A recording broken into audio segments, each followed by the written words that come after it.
rupaku. Kau yang mengasihiku dengan sepenuh hati, tak sama seperti dunia ini. Engkau Bapa yang mengajariku melewati awan yang kelabu. Kau yang buatku terbang bagaikan raja wali, melewati setiap pencobaan. Kau Bapa yang baik, mengerti bahasa tetesan air mata, tak kau biarkan ku berjalan sendirian, sebab kau Bapa-Ku yang baik, engkau sungguh baik.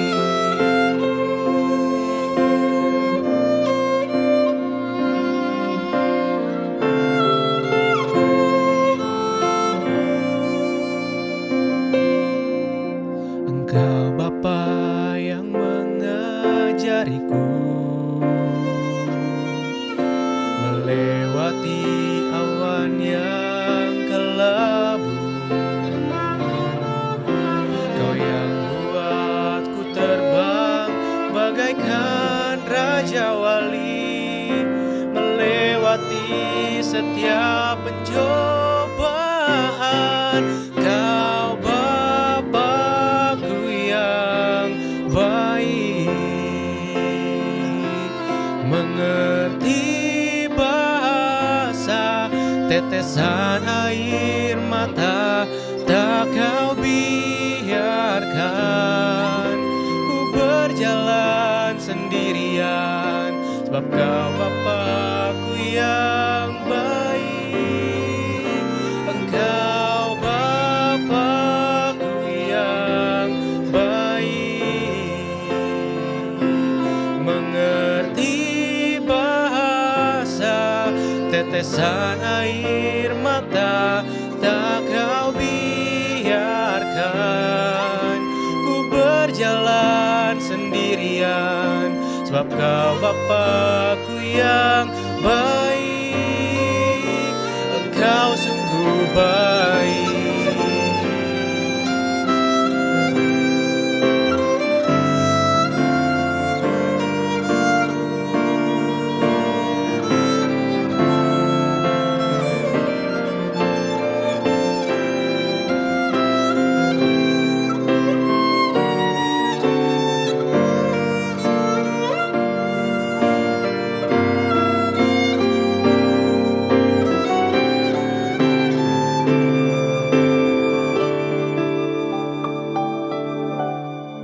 Kau Bapa-Ku yang baik, mengerti bahasa tetesan air mata, tak kau biarkan ku berjalan sendirian, sebab kau Bapa-Ku yang baik, engkau Bapa-Ku yang baik, mengerti bahasa tetesan air mata, tak kau biarkan ku berjalan sendirian, sebab kau Bapa-Ku yang baik, engkau sungguh baik, engkau sungguh baik,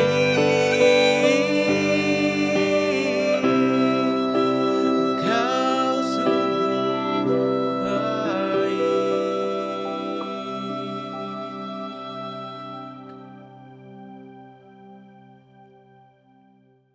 Shalom. Senang bisa bertemu kembali dengan saudara-saudara melalui kolom KIS ini. Mari kita masuk dalam renungan dengan membuka dahulu dengan berdoa. Mari kita berdoa. Allah Bapa yang di dalam surga, kami mengucap syukur dan terima kasih masih punya kesempatan untuk merenungkan, mendengar firman Tuhan kembali.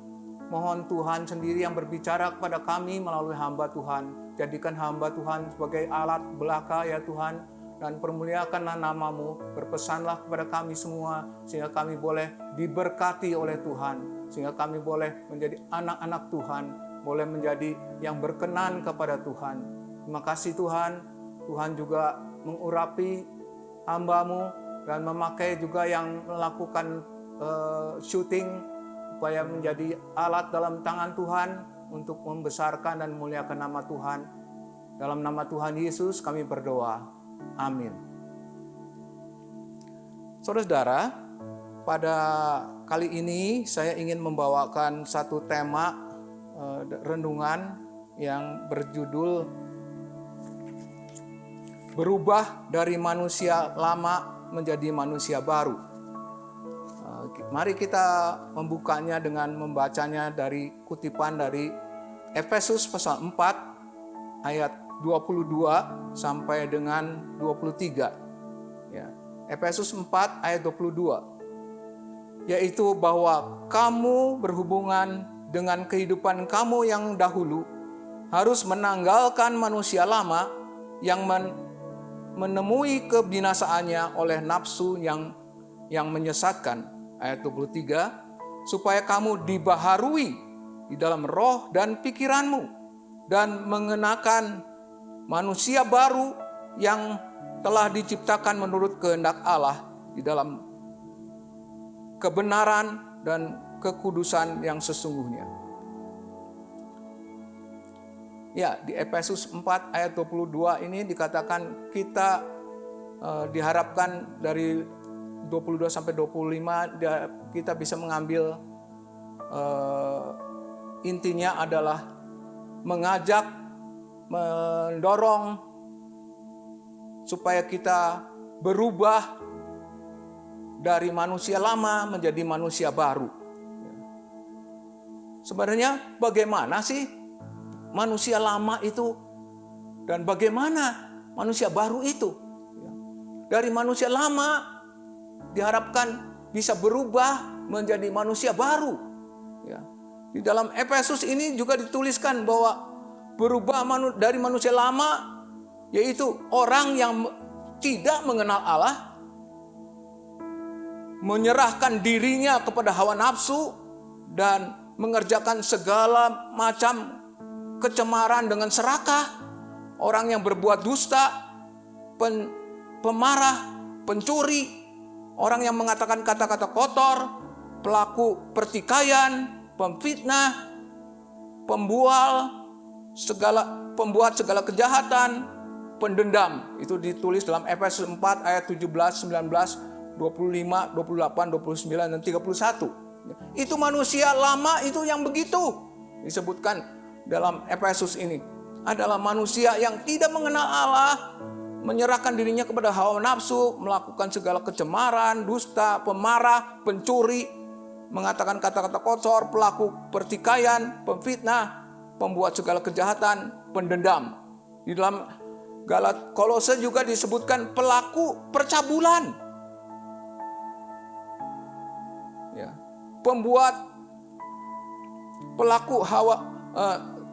Pelaku hawa nafsu jahat,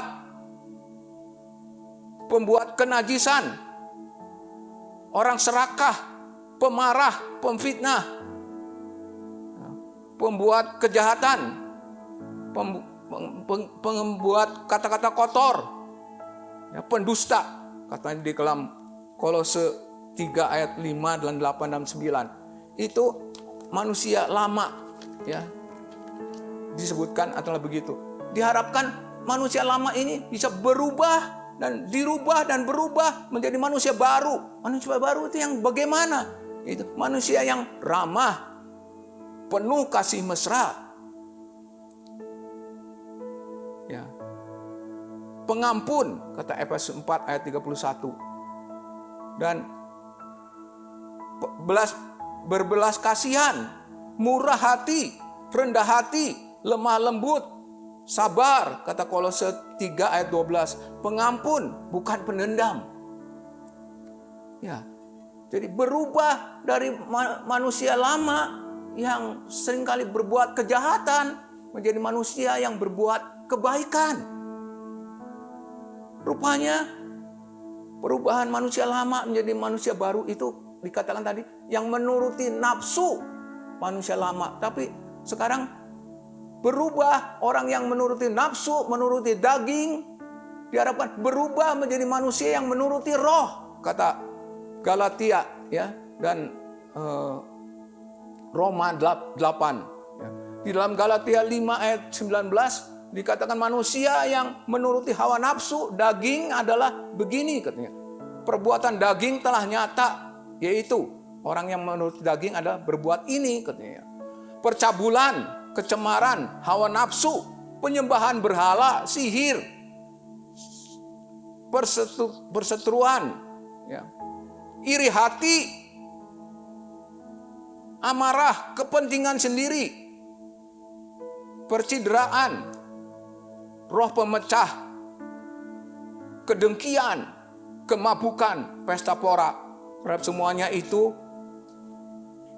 ku peringatkan kamu seperti yang telah ku buat dahulu, bahwa barang siapa melakukan hal-hal yang demikian ia tidak mendapat bagian dalam kerajaan Allah, kata Galatia 5 ayat 19 sampai 21.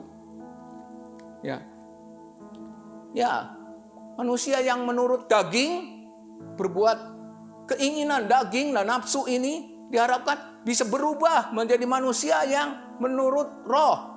Manusia yang menurut roh adalah manusia yang berbuat begini katanya di dalam Galatia 5 ayat 22. Tetapi buah roh ialah kasih, sukacita, damai sejahtera,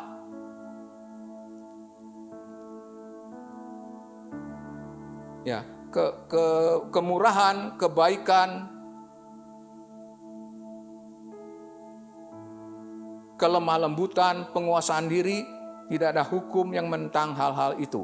Ya, saya juga ingin coba bacakan dari ayat 24 dan 23 dan 24 dalam Galatia 5 ini. Ya. Ayat 24 dikatakan, barang siapa menjadi milik Kristus Yesus telah menyalibkan daging dan segala hawa nafsu dan keinginannya. Jikalau kita hidup oleh roh, baiklah hidup kita juga dipimpin oleh roh. Ya, dikatakan di sini diharapkan kita, kalau kita mau berubah, kita mengatakan menyalibkan daging katanya dan segala hawa nafsunya. Kalau kita hidup dalam roh, baiklah kita juga dipimpin oleh roh. Ya, kita tadinya dipimpin oleh hawa nafsu, melakukan pekerjaan-pekerjaan yang menurut hawa nafsu saya sendiri. Berubah menjadi menurut pimpinan roh. Pimpinan roh yaitu pimpinan Tuhan Yesus, pimpinan Allah sendiri, pimpinan Roh Kudus. Ya. Nyatanya berubah dari orang manusia baru dan menjadi manusia lama menjadi manusia baru, berubah dari orang yang menurut daging menjadi orang yang menurut roh, yaitu sama juga menjadi anak, berubah dari anak iblis menjadi anak Allah. Ya, di dalam Yohanes pasal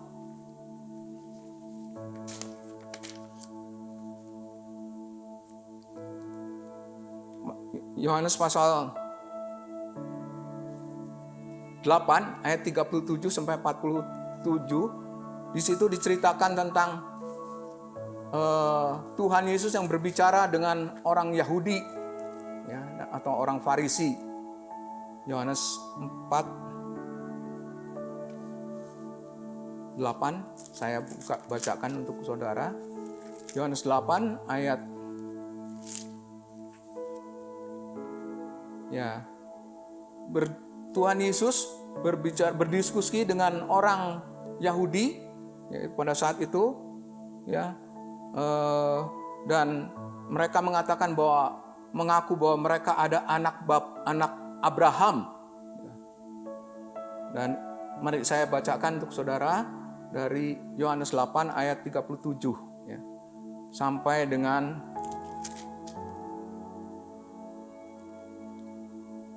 di 44. Aku tahu bahwa kamu adalah keturunan Abraham, tetapi kamu berusaha untuk membunuh aku, karena firmanku tidak beroleh tempat di dalam kamu. Ayat 38, apa yang kulihat daripada Bapa, itulah kulakukan, kukatakan, dan demikian juga kamu berbuat tentang apa yang kamu dengar dari Bapakmu. Dari Bapakmu, kata Tuhan Yesus ya pada orang Yahudi itu ya. Jawab mereka kepadanya, Bapa kami adalah Abraham. Kata Yesus pada mereka, jikalau kiranya kamu anak-anak Abraham, tentulah kamu mengerjakan pekerjaan-pekerjaan yang dikerjakan oleh Abraham. Tetapi yang kamu kerjakan ialah berusaha membunuh aku.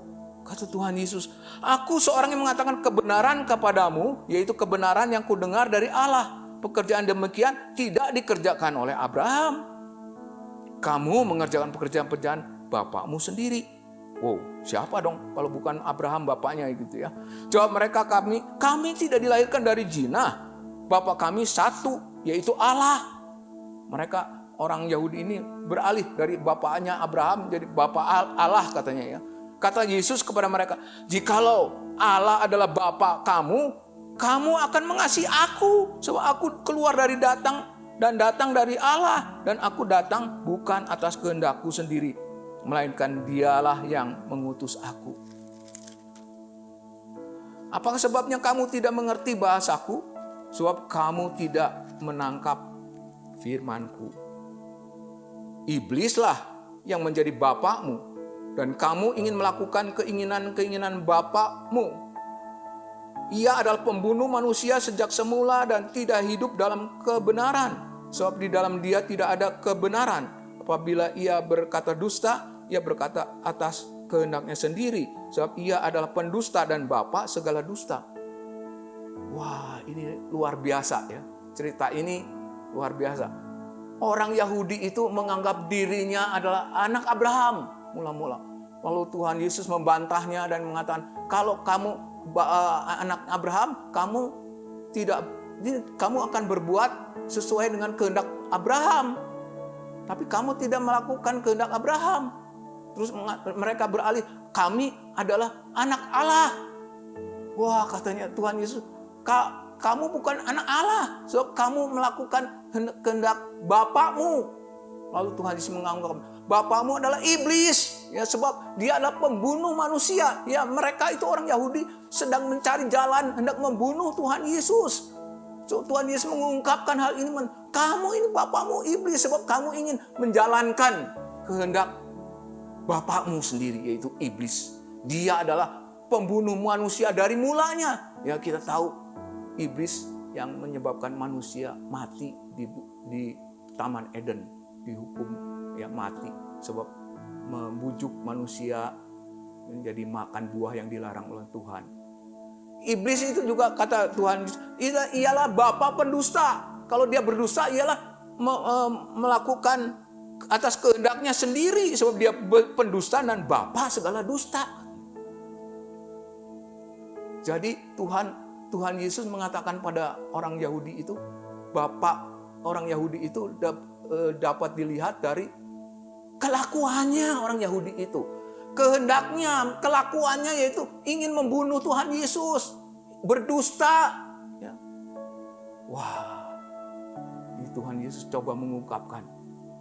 Kadang-kadang jadi kita juga bertanya, ya, kalau begitu saya ini, saudara juga bertanya, saya ini atau saudara juga bertanya, apakah saya anak Allah atau anak iblis? Ya. Yang menilainya adalah dapat dilihatnya adalah dari perbuatan kita. Apakah kita berbuat jahat seperti iblis atau berbuat baik seperti Allah Bapa? Kadang-kadang seperti orang Yahudi itu mencap dirinya anak Allah, padahal sebenarnya kenyataannya adalah anak iblis. Kelihatan perbuatannya yang jahat. Kalau anak Allah, dia akan berbuat baik seperti Allah adalah baik. Ya. Dan berubah dari manusia lama menjadi manusia baru adalah berubah dari anak iblis yang melakukan pekerjaan-pekerjaan jahat menjadi anak Allah yang melakukan pekerjaan-pekerjaan baik. Ya. Di Yohanes 1 ayat 12 dikatakan, tetapi semua orang yang menerimanya diberinya kuasa menjadi anak-anak Allah. Ya, itu menjadi anak-anak Allah. Orang yang menerima Tuhan Yesus diberi kuasa, diberi hak menjadi anak-anak Allah. Ya, terus di dalam Roma 8 ayat 9, Roma 8 ayat 15 dan 16 saya bacakan. Ya, mungkin ayat 14 mulai ya. Roma 8 ayat 14. Semua orang yang dipimpin Roh Allah adalah anak Allah. Sebab kamu tidak menerima roh perbudakan yang membuat kamu menjadi takut lagi. Tetapi kamu telah menerima roh yang menjadikan kamu anak Allah. Oleh roh itu kita berseru, Aba, ya Bapa. Roh itu bersaksi bersama-sama dengan roh kita bahwa kita adalah anak-anak Allah. Ya, di dalam Roma 8 ayat ini dikatakan 14 sampai 16 kata, kita jadi anak Allah sebab kita menerima roh Allah. Ya, ketika menerima Allah. Dalam 1 Yohanes 12, kita jadi anak Allah ketika kita menerima Tuhan Yesus. Sama. Ya. Menerima Tuhan Yesus, menerima roh kudus, menerima roh Allah, menjadikan kita anak-anak Allah. Ya, kita bisa berubah dan dirubah oleh Tuhan ketika kita diawali dengan kita menerima Tuhan Yesus, menerima roh Allah, kita dirubah dijadikan anak Allah. Ya, anak Allah itu menjadi apa? Seperti siapa? Anak Allah itu menjadi seperti Tuhan Yesus. Ya, bukan sekedar label atau nama atau pangkat atau gelar atau nama saja ya, tapi keseluruhannya seperti Tuhan Yesus, tabiatnya, kelakuannya. Ya. Di dalam Roma 8 ayat 29 dikatakan begini. Ya. Sebab semua orang yang dipilihnya dari semula, mereka juga ditentukannya dari semula untuk menjadi serupa dengan gambaran anaknya. Supaya ia, anaknya itu menjadi yang sulung di antara banyak saudara. Dari manusia, dari anak iblis menjadi anak Allah. Anak Allah itu seperti bagaimana? Anak Allah itu seperti Tuhan Yesus. Roma 8 ayat 9. Ya. Jadi seperti Tuhan Yesus. Bukan, saya tadi katakan, bukan jadi seperti Tuhan Yesus namanya saja. Atau fisik, atau rupa. Ya. Bukan. Oh, tapi sifat, tingkah laku, kelakuan, ketaatan. Ya. Di dalam Matius 11 ayat 29 dikatakan, Tuhan Yesus mengatakan begini, pikulah kuk yang kupasang dan belajarlah kepadaku. Sebab aku rendah hati dan lemah lembut. Sebab aku rendah hati dan lemah lembut. Belajar kepada Tuhan Yesus, belajar apa? Belajar menjadi seperti Tuhan Yesus. Seperti Tuhan Yesus yang adalah anak Allah. Apa? Rendah hati dan lemah lembut. Di dalam Filipi juga diceritakan tentang ketaatan Tuhan Yesus.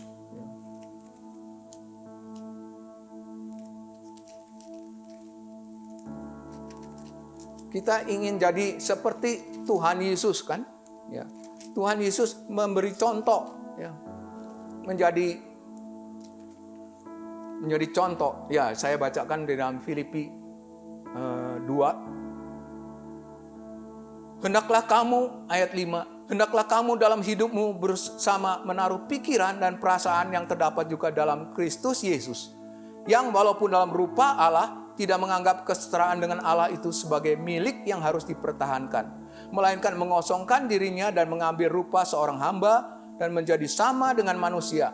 Dan dalam keadaan sebagai manusia ia merendahkan dirinya dan taat sampai mati, bahkan sampai mati di kayu salib. Ayat 8. Dalam keadaan manusia dia merendahkan diri dan taat sampai mati, bahkan sampai mati di kayu salib. Berat? Mati di kayu salib? Berat. Tuhan Yesus diminta untuk mengorbankan oleh Bapaknya, dimintakan untuk mengorbankan dirinya di kayu salib. Kita masih ingat Abraham juga diminta untuk mengorbankan anaknya. Ya. Dipersembahkan jadi korban bakaran.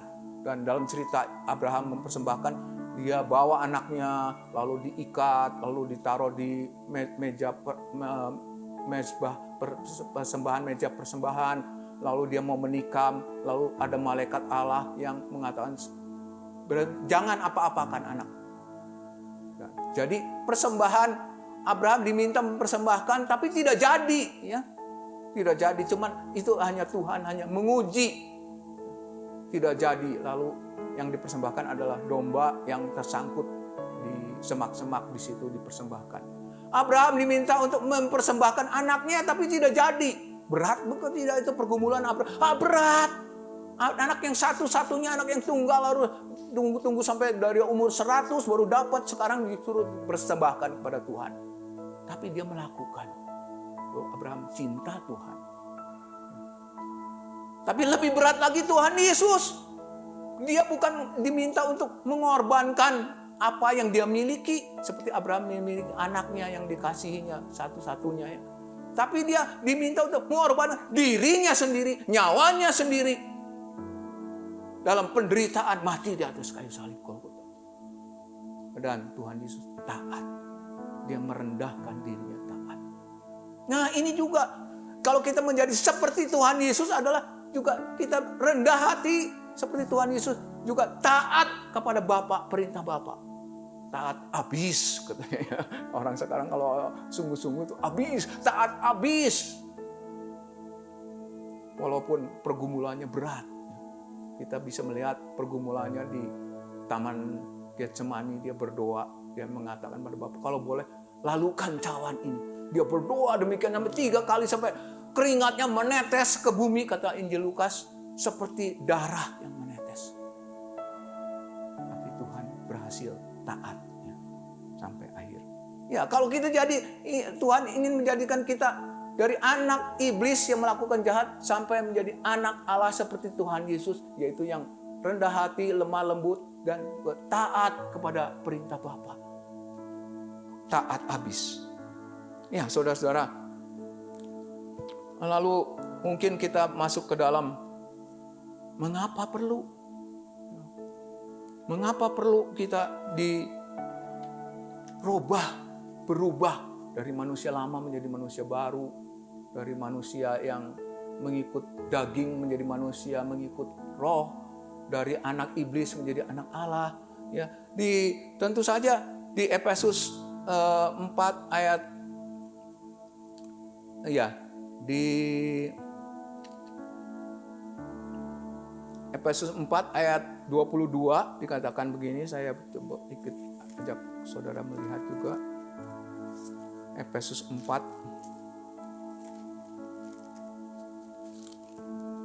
ayat 22 yang tadi kita pernah baca juga dikatakan begini ya.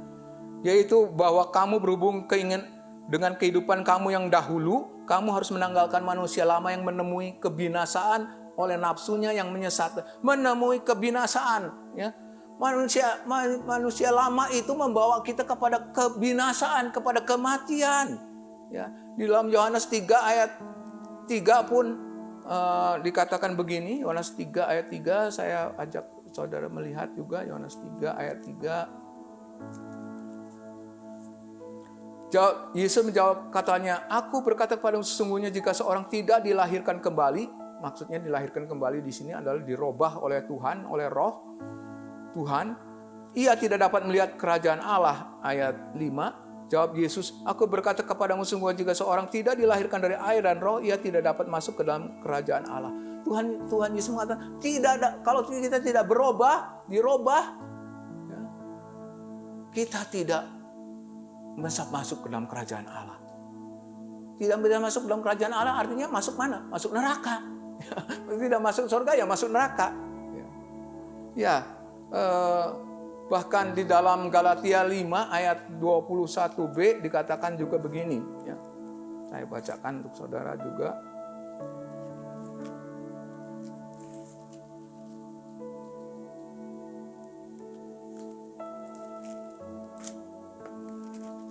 Galatia 5 ayat 21b katakan, barang siapa melakukan hal-hal yang demikian, yaitu perbuatan daging, ya, hawa nafsu dan sebagainya, yang kita pernah baca tadi, demikian ia tidak akan mendapat bagian dalam kerajaan Allah. Ya, manusia yang mengikuti hawa nafsu atau daging tidak dapat bagian dalam kerajaan Allah. Kalau kita tidak dirubah, kita tidak masuk ke dalam kerajaan Allah. Kalau kita tidak dirubah, kita mati. Kalau kita tidak dirubah, kita tidak selamat. Ya, tentu kita mengerti ini perlunya. Ya, bagaimana lalu kita masuk ke dalam poin bagaimana kita bisa berubah. Bagaimana bisa berubah? Tadi di dalam Yohanes 1 ayat 12, tetapi semua orang yang menerimanya diberinya kuasa untuk menjadi anak-anak Allah. Ya, menerima tuh yang pertama adalah bagaimana kita bisa berubah atau dirubah. Diawali dengan ketika saya dan saudara harus menerima Tuhan Yesus. Harus sama menerima Tuhan Yesus adalah harus sama dengan menerima Roh Allah, menerima Roh Kudus. Roh Allah, Roh Kudus itu yang merubahkan kita, membentuk kita nanti di dalam diri kita menjadi anak-anak Allah, menjadi seperti Tuhan Yesus. Bagaimana kita bisa berubah dan dirubah kalau kita tidak pernah menerima Tuhan Yesus? Menerima Roh Allah tidak beroperasi, berperan dalam diri kita. Yang pertama adalah tadi, ya, menerima Tuhan Yesus, menerima Roh Kudus.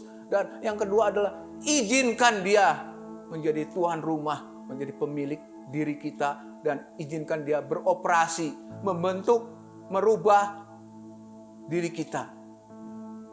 Lalu yang selanjutnya adalah kita dari pihak kita sendiri, kita yang dirubah, yang mau berubah, kita harus ada kemauan untuk mau berubah dan ikut mengusahakan berubah. Ya, sebab kita punya pribadi. Kalau Tuhan ingin merubah, kita tidak mau berubah dan tidak mau dirubah, kita tidak juga bisa berubah. Ya. Jadi kita izinkan Tuhan merubah kita dan mari kita juga menginginkannya dan mengusahakannya. Ya, di dalam Efesus dikatakan juga, ya, menanggalkan manusia lama, biarlah kamu juga menanggalkan manusia lama, mengenakan manusia baru. Apa yang berusaha itu? Siapa yang berusaha? Kita. Ya. Kita juga ikut berusaha menanggalkan manusia lama, mengenakan manusia yang baru. Membuang kejahatan, segala kejahatan, perbuatan jahat yang kita pernah perbuat dan menggantikannya dengan perbuatan yang baik. Iya, saudara-saudara,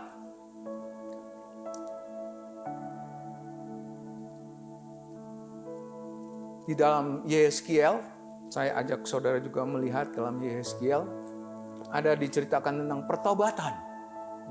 Berubah itu sebenarnya bisa disingkatkan dengan kata bertobat. Itu pernah dikotbahkan oleh Yohanes Pembaptis. Bertobatlah dan berilah dirimu dibaptis.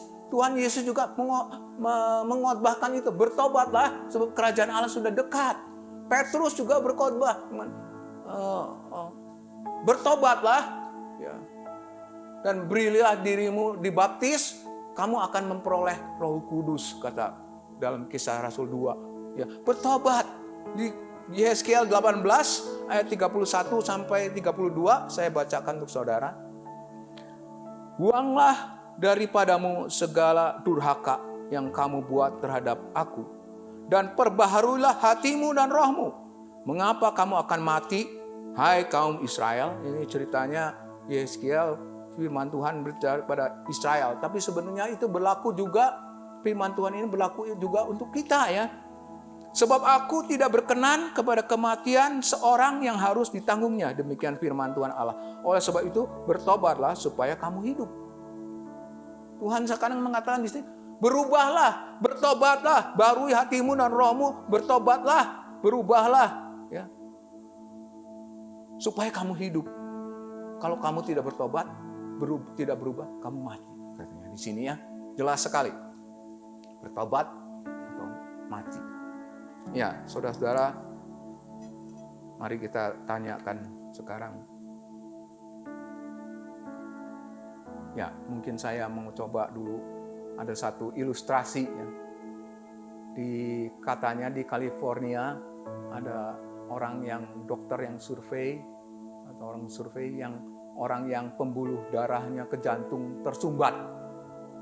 Ada yang tersumbat mungkin sekitar 90%, ya itu udah hampir mati ya.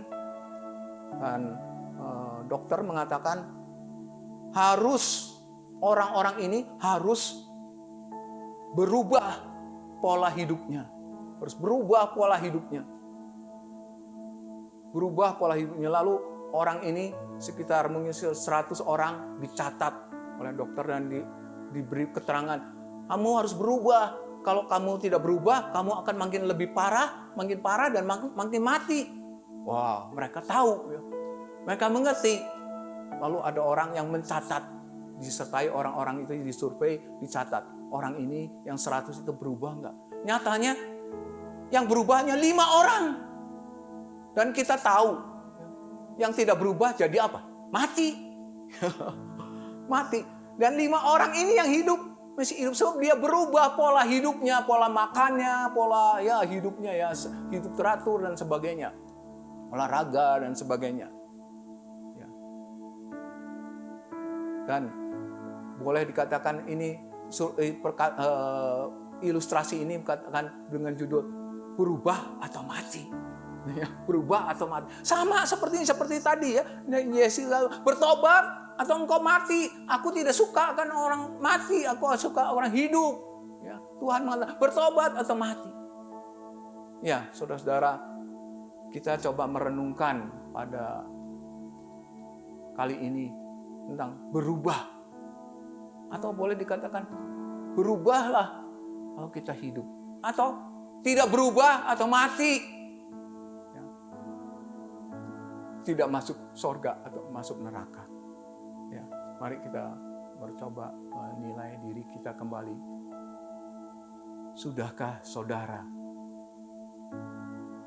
berubah atau dirubah dari manusia lama menjadi manusia baru? Dari manusia yang mengikuti daging, hawa nafsu, menjadi manusia yang mengikuti roh. Dari anak Allah, anak iblis menjadi anak Allah, yaitu menjadi seperti Tuhan Yesus. Sudahkah saya dan saudara berubah atau dirubah? Yang kedua, maukah saudara berubah dan dirubah? Kita tahu apa akibatnya bila tidak berubah atau dirubah. Apa masa kita mengatakan tahu, tapi seperti orang yang disurvei itu yang tersumbat pembuluh darahnya mau mati. Sudah tahu tapi tidak merubah pola hidupnya. Matilah dia. Demikian juga kita. Sebab kita tidak berubah, tidak mau, walaupun mau tapi tidak bertindak, mengusahakannya dan menerima Tuhan Yesus dan membiarkan Dia merubah kita dan kita mengusahakan berubah, kita tidak akan berubah. Semoga firman Tuhan bisa menjadi berkat bagi kita dan kita mendapat damai sejahtera, kesejahteraan, keselamatan dari Allah sendiri. Mari saya ajak saudara masuk dalam doa menutup renungan ini. Allah Bapa yang di dalam surga, firman Tuhan jelas berbicara pada kami pada saat ini, menganjurkan kami, menantang kami, meminta kami supaya kami boleh berubah dan mengingininya berubah dan mengusahakannya berubah supaya kami boleh selamat, supaya kami boleh masuk ke dalam kerajaan Allah, supaya kami tidak dihukum, supaya kami tidak mati, bertobat supaya kami tidak mati, berubah supaya kami tidak mati. Makasih Tuhan, kalau ada orang-orang yang mendengar renungan ini dan mengatakan pada saat ini, saya mau Tuhan mau berubah Tuhan. Saya mau menerima Tuhan Yesus. Marilah Tuhan. Tuhan mau masuk ke dalam dirinya dan tinggal dalam dirinya dan merubah dia, menjadikan dia menjadi anak Allah, menjadikan dia orang-orang yang menurut roh bukan menurut daging, orang yang menjadi manusia baru, bukan manusia lama. Terima kasih Tuhan. Biarlah kami juga menginginkannya dan mengusahakannya ya Tuhan. Terima kasih Tuhan. Dalam nama Tuhan Yesus kami berdoa. Haleluya. Amin.